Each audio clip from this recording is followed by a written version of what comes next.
What makes an empire powerful? Is it the size of her armies?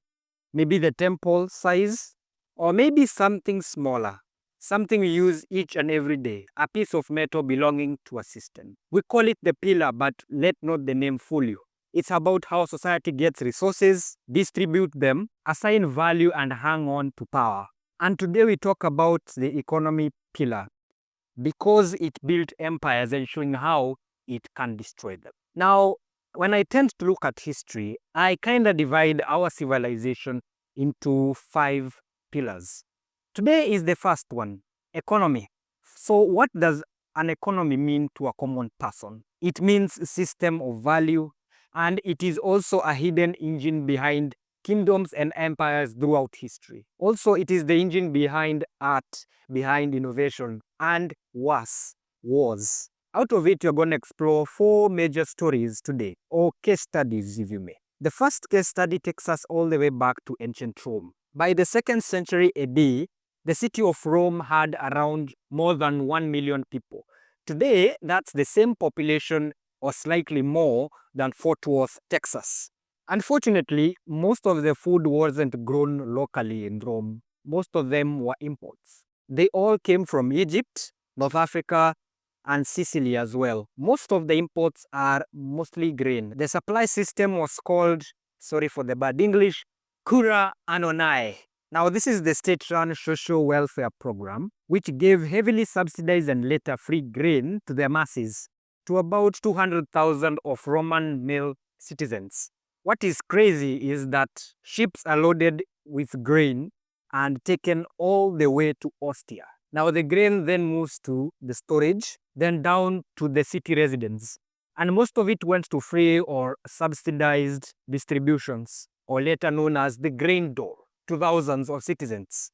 Now, have you ever asked yourself why was that? Because people felt in those days meant less rebellion. Now, the Roman Empire, or the state as you can call it politically, later realized that controlling food means controlling peace. The grain dole became a tool for political stability.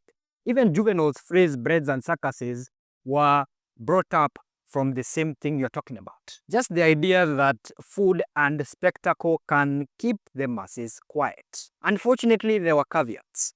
Managing imports, cargo transport across the sea, paying for ships, and huge logistical costs, which were so huge for the time there. Now, moreover, it was so critical because one food crisis can lead to riots. Ask to Claudius. Now, Claudius almost died in a riot due to low supply. Nero brought peace and political oxygen by feeding the masses after the Great Fire. So the Roman economy, even if it didn't touch everything today, from shipments to the bread on their table, was the underpinning of Rome's power. Now, this does tell me and us that for civilization to collapse, it doesn't need swords, it needs a lack of food. Yes. Next, the Silk Road. Now, many people thought that the Silk Road was just a single route, like a highway we are used to when we are driving through there. But it wasn't a single road or route. It was a network of routes crossing lands and seas for over thousands and thousands of years. From around 1300 BCE, when the Han Dynasty opened trade, until the mid-1400s when maritime routes took over. Now, the road was in length approximately 4,000 miles or 6,437 kilometers. Now, that's an approximate distance of the entire Amazon River. Now, what traveled these routes?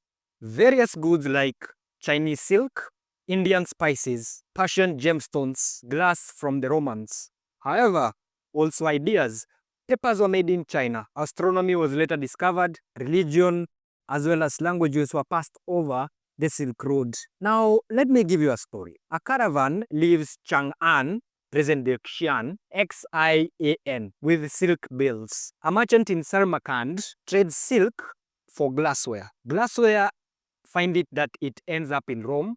Or maybe a scholar in Persia reads a Chinese paper imported via these routes. Now, even if trade brought logistics, it brought innovation and culture to those who are affected or participated in such trade. Now, today, by trade, you don't move just items, you move ideas, from Labubus to even the iPhones today. Now, what does it mean for the economy of the day?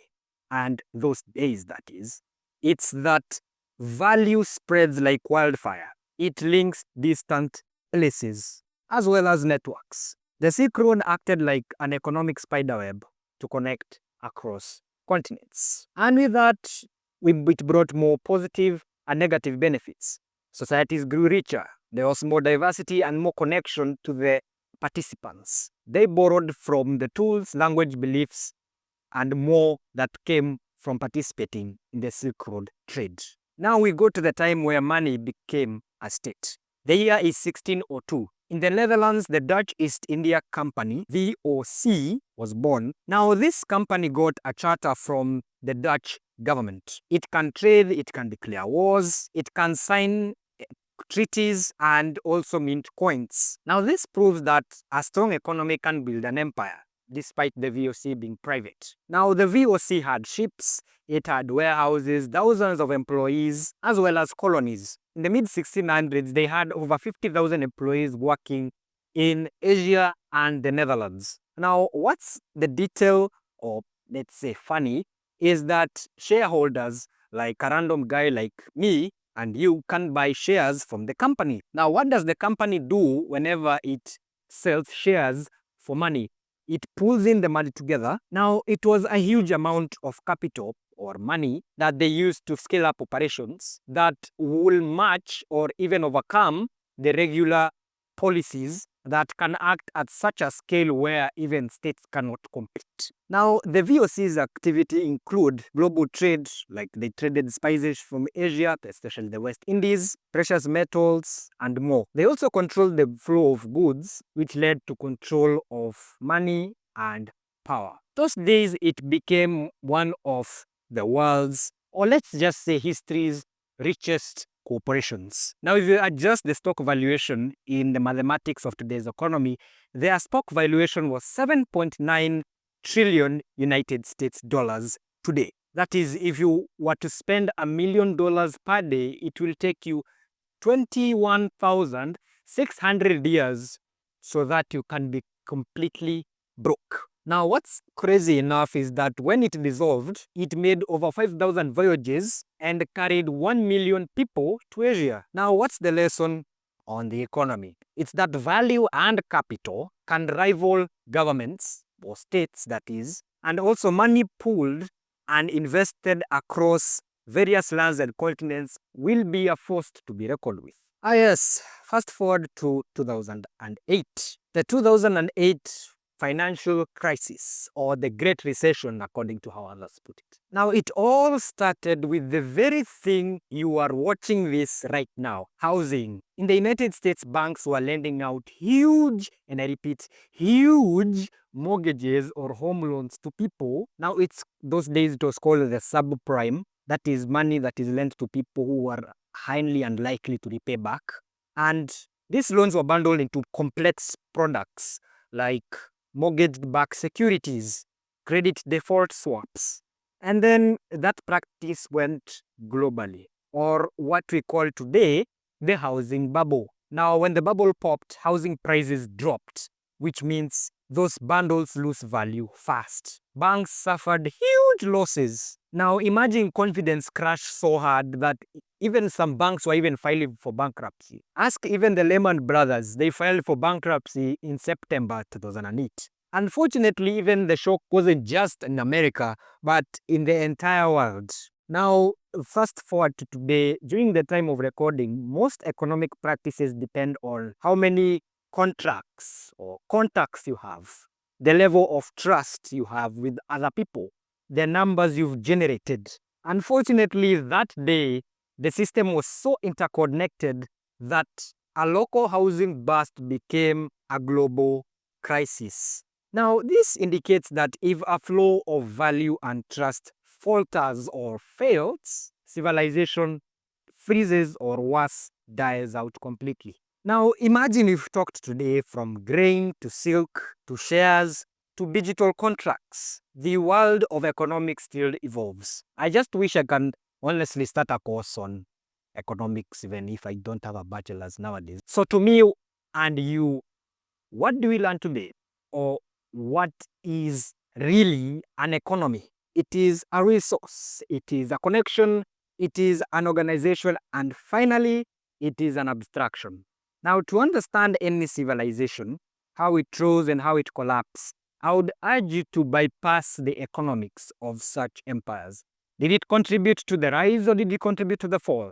Because that might be one of the factors, whether be it the countries of today or whether be it a nation formed in the Stone Age, can lead to its collapse outrightly. That's the pillar of economics. Next time, we're going to talk to another pillar that contributes to us as a civilization and as a human race.